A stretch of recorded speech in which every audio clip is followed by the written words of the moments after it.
keen competitors, 2 boats, 4¼ miles, the journey of their lives combining from the off, the sheer brute force it takes initially to shift the stationary vessel with the absolute rhythm and togetherness required for smooth, swift movement. And this first minute is arguably the most important. This is the time to put down a marker, claim the stream, impose your rules on the race. This is absolutely crucial. Cambridge on the Middlesex station want the advantage. The bend is coming in their favour very soon. They want to be as far ahead as possible. Oxford looking to neutralise that. Cambridge went off at an incredible 49 strokes a minute there. So actually they're off at a fantastic pace that there's no way can keep going. They're looking to make sure they get their bows in front. But to me, it looks like Oxford have a very slight advantage coming up to the minute. What they've achieved up to now is unsustainable. The proximity of the boats each to the other would be a pleasure for Robin Edgmond-Frey there in the Oxford boat, because the emphasis here is on Cambridge to make their start count on the Middlesex side. No holds barred along the Fulham Reach. This, in terms of stroke rate, the most up-tempo part of the contest. And Cambridge must impose themselves to be in a position to cash in on the first bend, the Fulham bend, which benefits them potentially by about 1/3 of a length. They must defend their water. We would expect Cambridge to be leading here. They're a much more powerful crew. We know how big they are, and actually Oxford are leading them right now by about a canvas.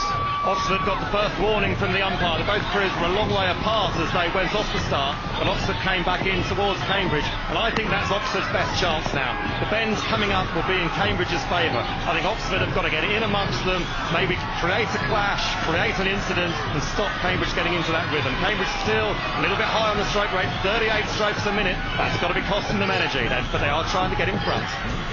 It is an exceptional start by the underdogs. This is not what you would have thought in advance, and the widely held expectation that Cambridge could get away is being put paid to by Nick Brodie here in the Oxford crew.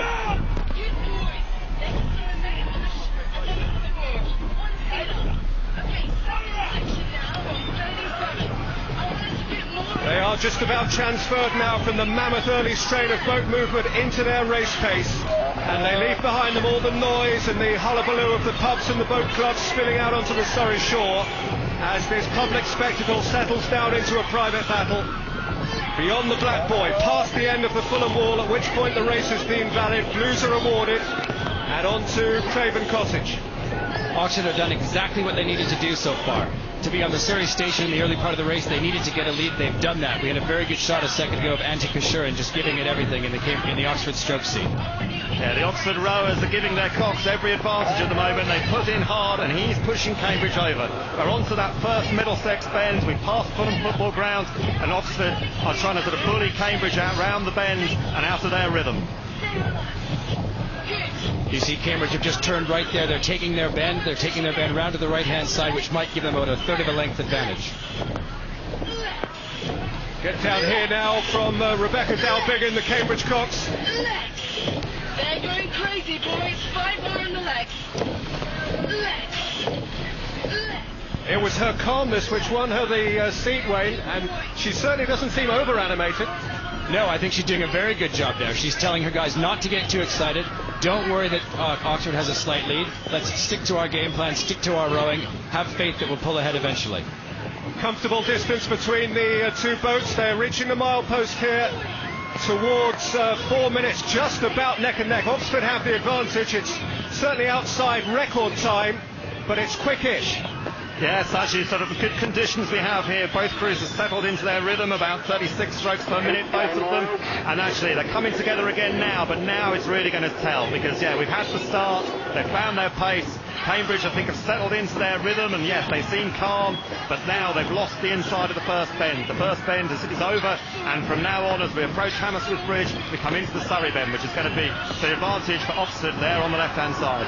Well, at the milepost last year, they were just about neck and neck. Cambridge, if anything, were just up, but the light blues had expended just too much energy recovering from their indifferent start, and it was from this point that the race slipped irreversibly away.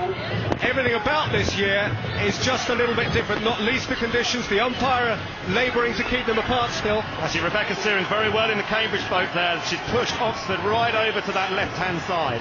As I've said before, Oxford do have the advantage of the inside of the bend, but as we come up past Harris Depository, I think both crews are a long way over to that left-hand side. I think Cambridge are in the driving seat. along and past Crabtree Reach, about a quarter of the race behind them. 3 punishing miles still to row. Bodies are asking why, minds have no answer, but the spirit is willing and the technique is metronomic, tirelessly rehearsed. Each stroke forensically broken down and built up again with the attention to detail of a Faldo golf swing. The outside shoulder, the inside shoulder, the core, the transfer of weight, the accuracy of the blade into the water, the commitment to length, clean catch, good finish. They're absolutely level. Past Harrods Depository, one of the contest's key signposts, coming as it does at the end of the straight and warning the crews that the race is reaching its pivot. The sharp Surrey bend, which will for the next mile or so work in favour of Oxford nearer the southern bank. That's right, we've just seen the 2 crews going down a bit of a straightaway. That's where we expect to be able to see which crew is actually the faster on the straight course. Cambridge pulled back a little bit, but still haven't taken the lead. From this point on, the bend is going to be an Oxford's advantage, and Cambridge are going to have a big job going around the outside. Yeah, so the next 7 or 8 minutes, the advantage is going to be for Oxford.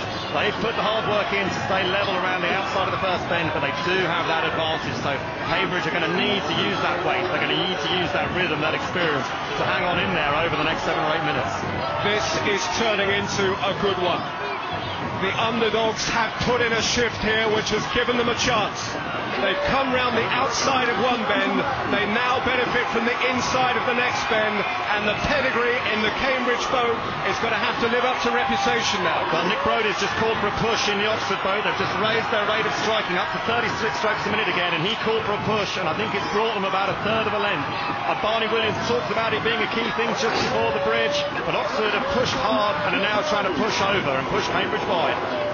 Position on the water now is crucial on the Hammersmith Bridge. The racing line, as we annually remind you, beneath the second lamppost from the left. The battle for the stream is intense now, and the battle from here to Mortlake looks as though it is going to be intense also. There is just about nothing between them at the halfway mark or close to. The next couple of minutes are absolutely crucial for both crews. Oxford have got a bit of an advantage. This is their time to pull ahead and shut the door on Cambridge. Equally, Cambridge have got to keep themselves in the race for the next few minutes. Umpire working very hard to keep these crews apart. Actually, if there's a clash now, it could be terminal for one of the crews in the race. Umpire is warning both crews to separate. To this point, through sheer good fortune as much as judgment, they've threaded their oars between each other. I don't think there was any contact, but they came perilously close. But this is a key bend. Up to now it has been a northwestward journey, but it is now that the Cox resets the compass and begins a southwestward steer. Change of boat direction, change therefore of relative wind direction and water condition. This is the moment when the race can suddenly feel different. That's right, this is when we had the horrible conditions last year, but here we see the water's quite good and we're actually getting a very accurate sense of which crew is the faster one. And at the moment, Oxford still have the lead. Oxford edging away. Rebecca Davigan in the Cambridge Cox's seat. She's telling her crew to hang on in there. She's asking for a little bit more effort from her guys, saying that there's another bit more to come out of that bend. Cyrus! Yeah, you're moving on them just with that change. Cyrus!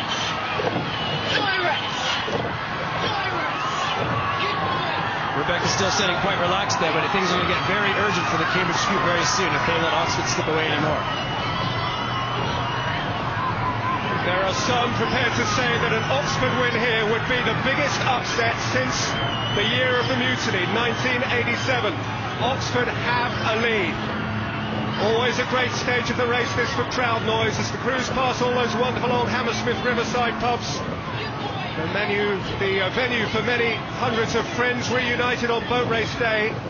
And now right at the tightest part of the turn, St Paul's School, a feeder of so many good young athletes into the Oxbridge system. Both sides had a lot of boys from that establishment in their squads this year, and Nick Brody urges them on.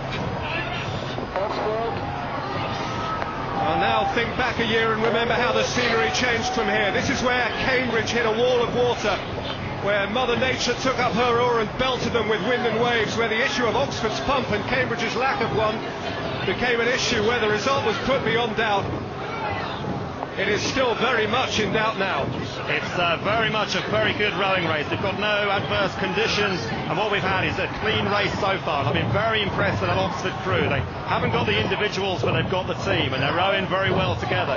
Cambridge is a little bit longer in style, and some would